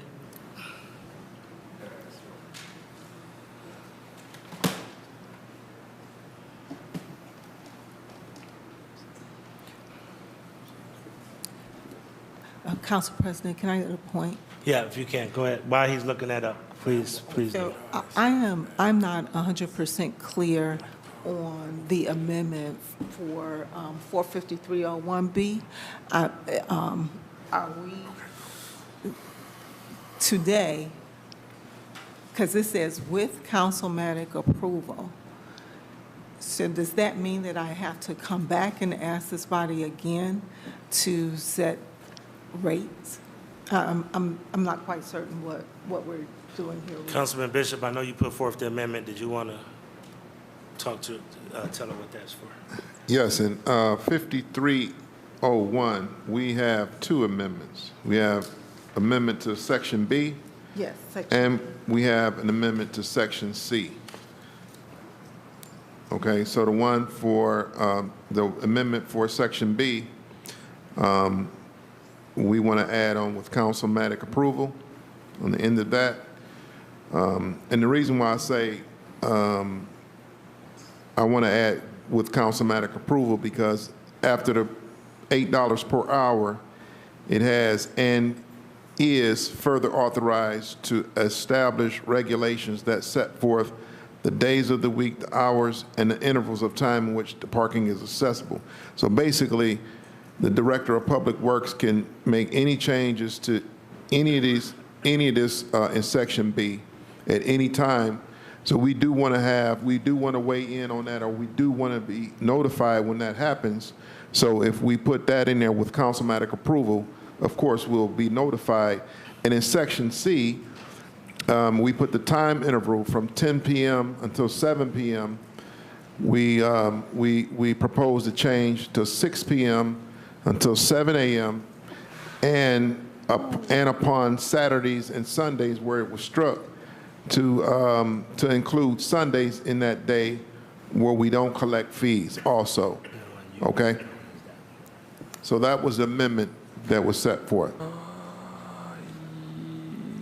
Through the chair to the council person, would it be prudent to say council notification versus approval? Because we don't have I'm just wondering, do we have anything in place to get that approval quickly when these different events and things happen? So to the through the chair to the director, I do understand that the administration wants flexibility, but when we give so much flexibility, we are going to be responsible for our citizens coming back and saying these daggone rates are far too high, and we are going to be getting blamed for all of this when that comes to pass. So therefore, the flexibility, I'm just proposing that the flexibility be managed by this body, because we are going to be the ones to catch the heat for these price increases. You understand what I'm, through the chair to the director, you understand what I'm saying? Through the chair to the council person, yes, I just don't know what the vehicle will be for the actual getting the approvals between, for example, our committee meetings and things of that sort. So, through the chair, we can't really anticipate the changes that the administration will make just based on your gut feeling, or just on the fly, or just a meeting that you have. We can't anticipate the changes, so therefore I cannot comment on, what's adequate, what would be adequate. No. So therefore, that's why I want to add that piece to that section of this piece of legislation. Through the chair, understood. I was more speaking to what the vehicle would be to get the approval. So will we have separate meetings or? Be through the committee. Can I get a point on that? And could I get a point? Hold on. Hold on 1 second. Let Chief Abenama finish his answer to that, and then I'll come back to the point. Through the chair, I was wondering the same question. Is it through another ordinance? No, Is it through what? Because council acts through resolutions or ordinances, and so is it an ordinance that has to be introduced and go through the committee process so that the Director of Public Works can change the rates for an event happening this weekend, or is it a more informal notice process to the affected council member? And I think it's really just an ease of administration issue, because I would guess if it is the formal legislative process that is needed, nothing will change. Councilman Bishop. I don't have, so I am not, it doesn't have to be through the legislative process, but what I fear, Mr. President, is that we will have no input, or we will not be notified when changes will happen, and we'll be blindsided. So we'll be trying to get answers about why this was changed and why that was changed. So we need a process where we have a formal process where you come back to the council, so we can be notified of any changes that administration plans on making to the parking structure and the parking fees. Can I have a point? Yes, Councilwoman, I got Councilwoman Spencer, and then you got Councilman Conwell. Councilwoman Spencer. Councilwoman Moore. Yeah, we both have the same. We got the Councilwoman Moore, go ahead. Okay, I'm going to make the point to the table. I actually don't want this council to have a tight grip on the parking prices downtown. I think there are very few things that come across our plate that are basically like market economics. If we price this wrong, we won't get the people parked there and we won't make the money. And I just don't think that this is an effective way for us to manage parking prices around the city. I don't think people should be coming back to us and letting us know, hey, there's a playoff game and prices are going to be, $40 or $60 or what have you. And at the end of the day, mostly these prices are being paid by folks who don't live in the city of Cleveland. If you live in the city of Cleveland, you have many more access points to get here by rapid, by bus, by other options. And I think that if you're pricing out a expensive night out at the Cavs, at the Guardians, at Brown Stadium, you know that you're going to have to pay a little bit for parking, and that's baked in. So I understand your point, Councilman Bishop, that you are worried that there's going to be blowback that's going to come to this council. I frankly want to be able to tell any constituent that's mad about that, that's not my job, and it shouldn't be our job to manage that. So I would oppose that amendment. I got Councilman Conwell, and then I'll come back to you, Councilwoman Spencer. Councilman Conwell. You know what? What I don't understand, matter of fact, we don't have any systems in place through the chair to council member to manage it. I would feel better to notify me for notification, and then if we need to change things later, then maybe we can do that. But if we try to manage it, that's just not our job. Our job is to write policy and bring home money. I don't know it's systems you got to put in place through the chair for my training to manage something. On that point, Mr. Chairman, Councilman Conwell and Councilwoman Mario, I agree. I don't want to manage parking rates either. I don't want to and I hear what Councilman Pulisic says about we don't hire, fire, or deploy. But we do have to make sure that we are in agreement with this, and the administration acts in the direction that our agreement is structured. And this piece of legislation and certain parts of this piece of legislation is far too vague and far too loose for us to come to an agreement today. Now, once we come to an agreement today and pass a piece of legislation, we're done with it, right? I don't want to manage it either. And I hear what you're saying, Councilwoman. I just want to have us a clear direction, and I want the administration to say this is our direction, instead of saying this is we have a wide open field where we can actually do and say and post what we want when we want. To Councilman Pulisic's point, that's the only thing I'm trying to get here is that let's set a clear direction and let's be done with it. So let me ask you this question then. Why not table it, you put together a project team, and then we revisit it? Part of the issue is that it's got a... You got time constraints? Yeah, we got some timing constraints. We got some timing constraints. Chief Abunama, and then we're just going to make a call on these amendments. And I think I got a path that I'm going to recommend, and we'll just go with that. Thank you. Through the chair, and I'll invite the director and the commissioner to jump in and correct anything.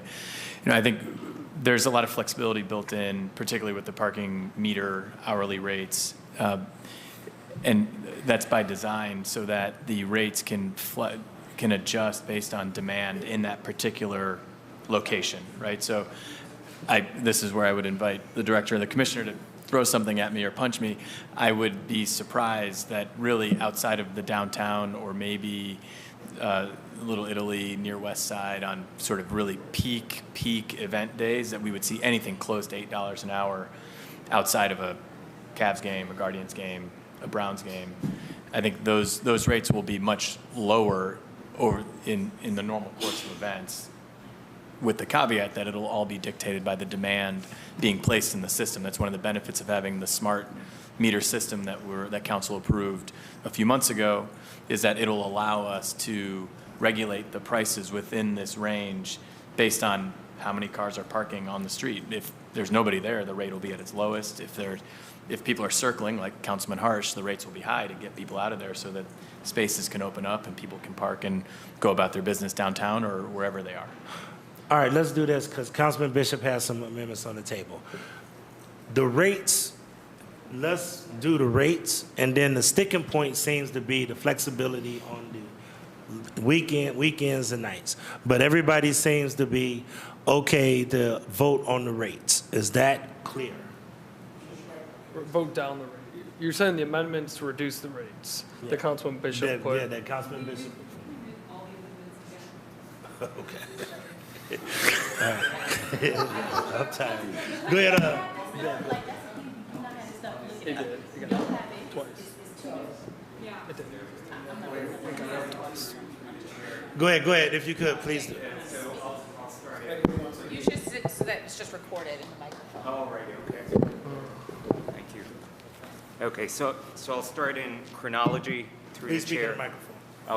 I'll start in chronology through the chair. So section 13178, we're going to Willett Park Garage, and we've got subsection E, the general monthly rate changes from $200 to $175. Subsection F, special monthly rate for city employees, changes from $65 to $55. Subsection K, special event flat rate, changes from $675 to $600. Then we've got the Canal Basin lot, subsection B.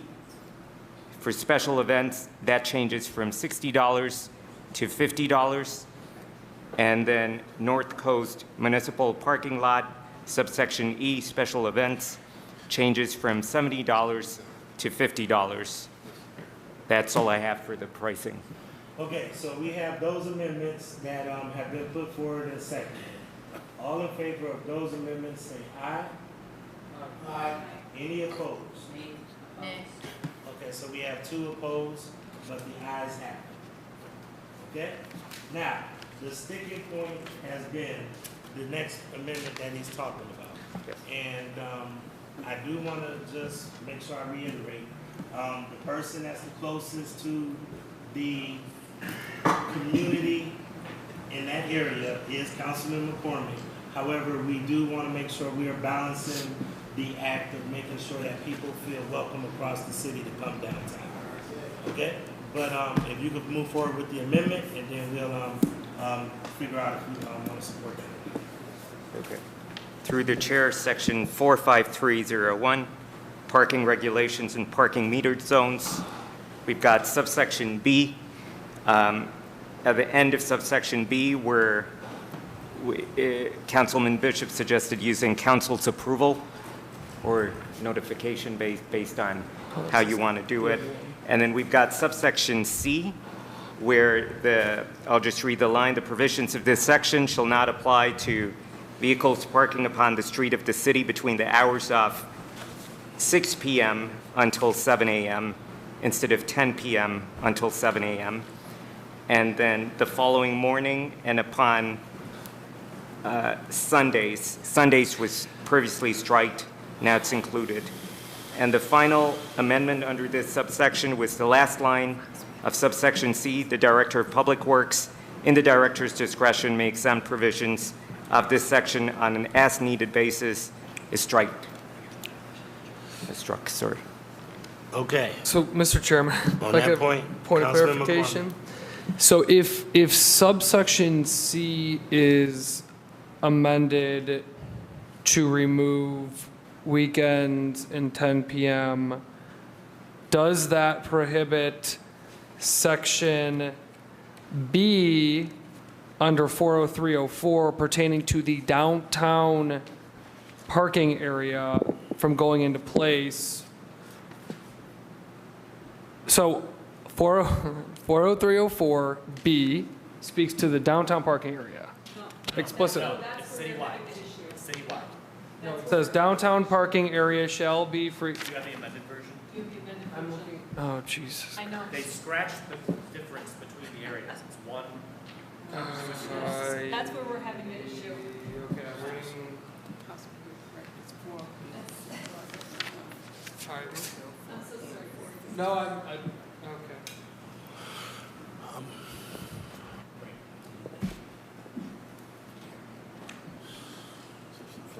It's supposed to be section 404 too. No, it wasn't. They were trying to get it. I was trying to get it in.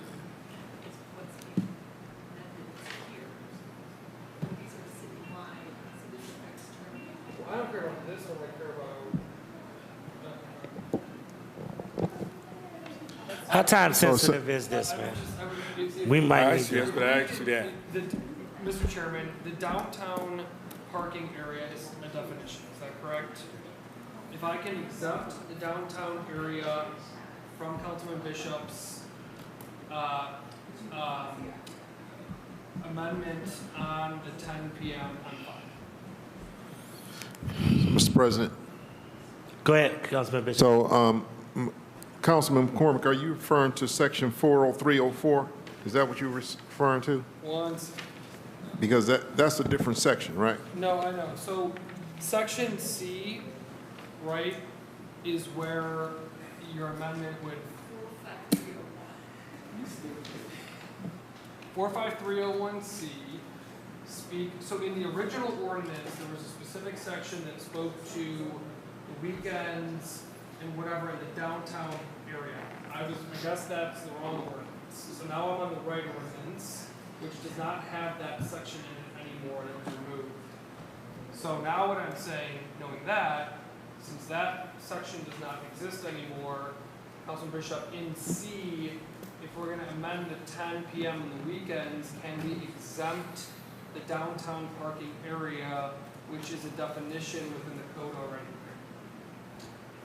So I'm asking for the downtown parking area to be exempted, to still be allowed to have the weekends. That's what I'm asking. My ward, I'm asking. That would work. Okay, the administration said that they believe that would work. Councilman Bishop, are you okay with that?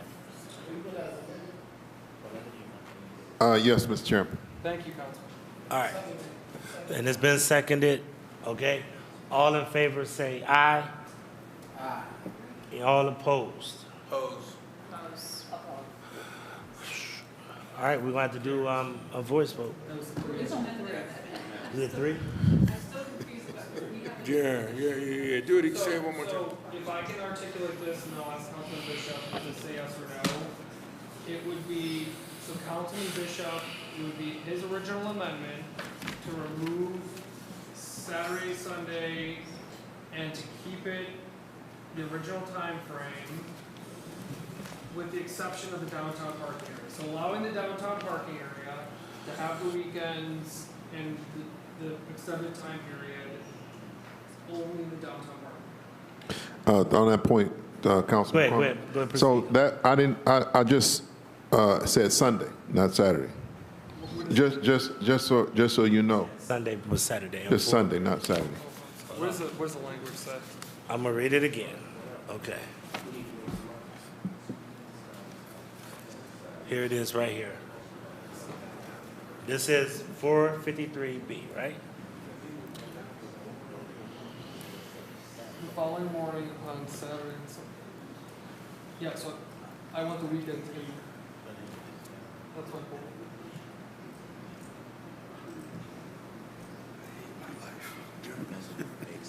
So I want this in there, but just for the downtown parking area, right? For Saturday and So it's Sunday. like,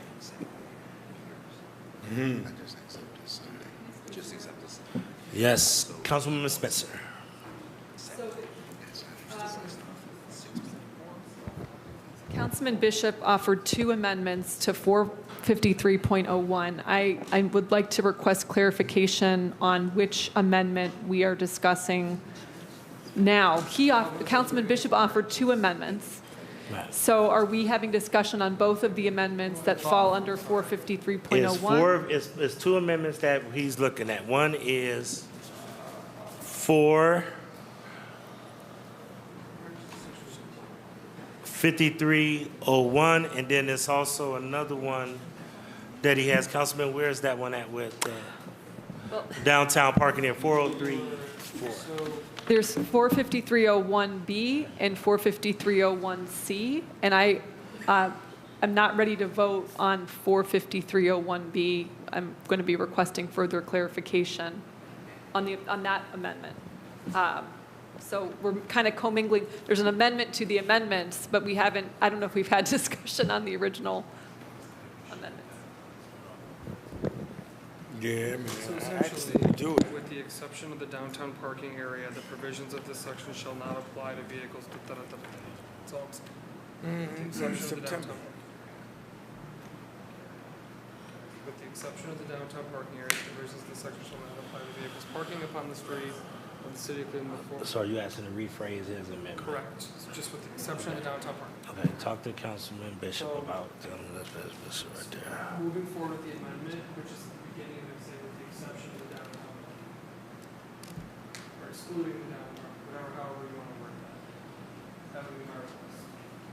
Just, Jim? We separating 45301E and 45301C, those are separate amendments. Separate One is about notice and the other one's about Just the language about the weekends.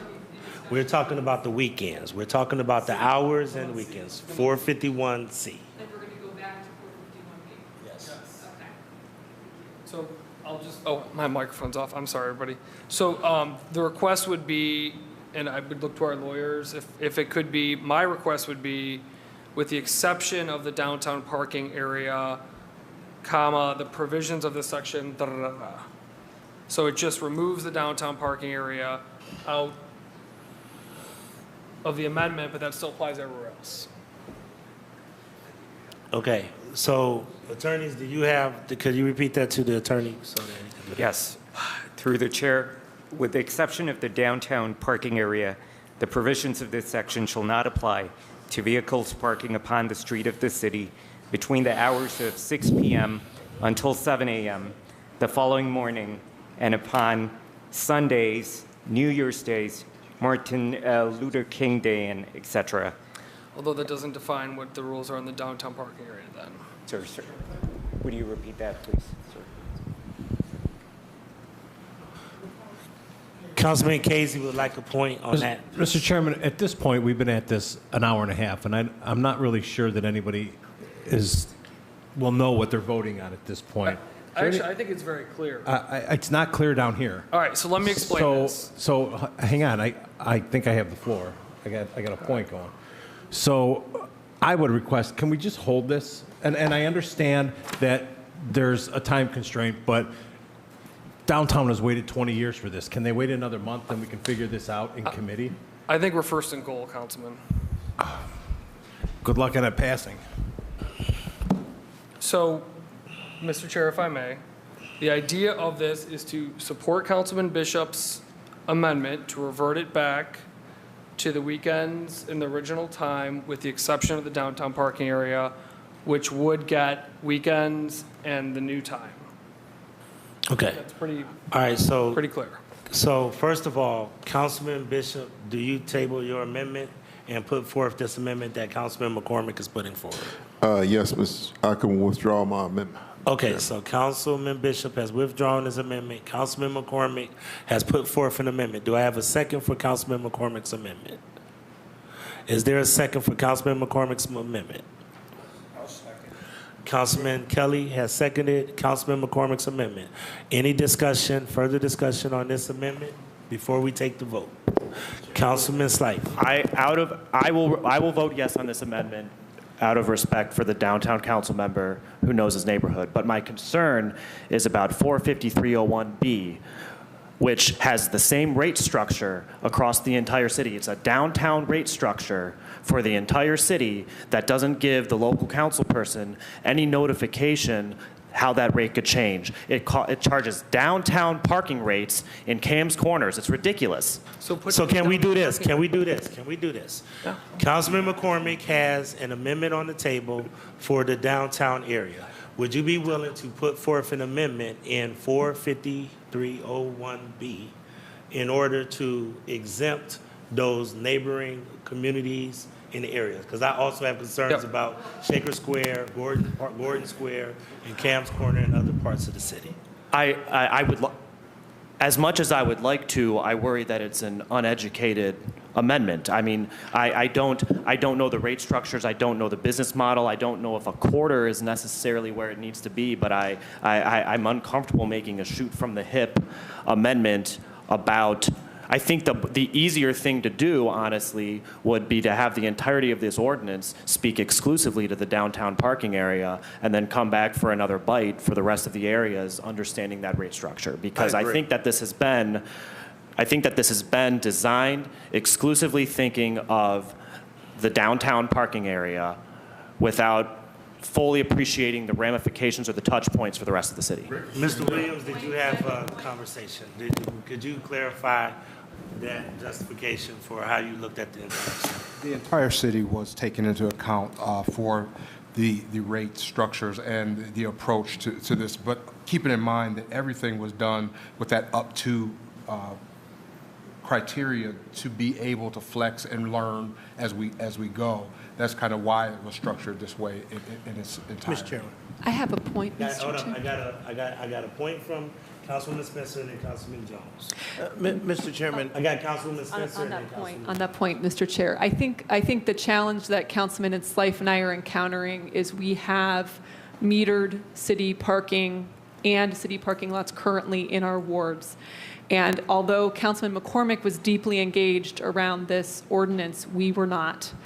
We have questions at the table that I'm not comfortable with. And I think the primary point is that I am not comfortable with a range that goes up to $8 an hour without understanding when and how I think that $8 number is an issue for our neighborhood parking districts, but we don't feel that we're not parking experts, right?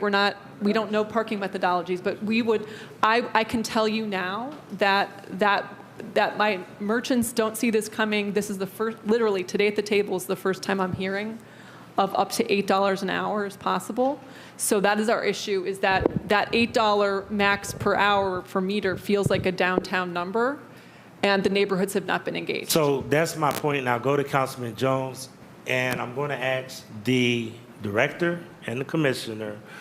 I think you see what everybody's trying to get to. How do you separate defining the downtown business district, which people are okay if you guys want to have the flexibility to go to 8, from the rest of the city? Is there any way or any logic, or can you give us any advice on how we can actually remove that part and separate the two? That's the sticking point that everybody's on right now. We got areas like Cam's Corner, Gordon Square, Shaker Square, and other parts of the city that we have those kind of parking meters. And through the chair, and again, invite the director and the commissioner, I think the range applies to the entire city. It is, I would say, almost an impossibility that we would see the same the peak rates being charged in the neighborhoods that are outside of downtown. Because no other neighborhood has, there could be a Cavs game, a Guardians game, and a Browns game happening at the same time. There could be nearly 60,000 people, 70,000 people in downtown, adding a ton of demand to the parking system, and no neighborhood has that. It's just a different scope. Go ahead. Just really quickly, I understood everything. If we took in section C, city, and replaced it with downtown parking area, and then in front of section B, put exclusively in the downtown parking area, that would take the holidays, weekends, as well as the 1 to 8, and only apply it to the downtown parking area. But then how do you know what rates are set for neighborhoods? It would, You'd have to reinsert the amendment. correct. It wouldn't, this then would not apply to any other area outside of the downtown parking area.